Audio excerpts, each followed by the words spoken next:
रामकृष्ण हरी. आपण चालत आहोत यंदा पंढरीची वारी महाराष्ट्र न्यूज या चॅनलच्या माध्यमातून आणि मी तुमच्या सगळ्यांचा लाडका अर्थात गणेश आघाव आणि तुम्ही सर्व बघत आहात पंढरीची वारी. या वारीमध्ये हजारो लाखो वारकरी तर आलेलेच आहेत, पण नक्की या वारीमध्ये आल्याच्या नंतर काय आनंद होतो आपण हे वारकऱ्यांकडून जाणून घेणार आहोत. माऊली रामकृष्ण हरी. रामकृष्ण हरी. आम्हाला लय मजा वाटते, आम्हाला लय आनंद झालाय, लय मजा वाटते, आम्हाला काही वाटत नाही चाललं तो.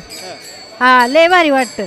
लय भारी वाटतं. लय भारी वाटतं. काही लागत नाही, भूक नाही, ताण नाही, काही नाही लागत. असं टाळ्या वाजवत नुसतं मोर पळावं असं वाटतं. नुसत्या टाळ्या वाजवीत अभंग म्हणत. बरं काय आळवणी आहे विठ्ठलाची, काय आळवणी करसाल? विठ्ठलाची काय आळवणी, आम्हाला सुखी ठेव, आम्हाला बळ दे जायला यायला, आमचे चांगले सुख समाधी दे, एवढंच आमचं म्हणणे. बरं कुठून आले माऊली तुम्ही? आम्ही कामसेट नायगाव. कामसेत नायगाव. आणि कितवं वर्ष आहे वारीचं? ही तिसरी वर्षी. तिसरं वर्ष. 3 वर्षापासून पायी चालत.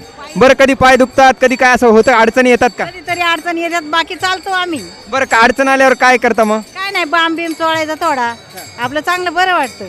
आणि दुःख कोण निवारतं बरं आल्याच्या नंतर? पांडुरंग निवडतो.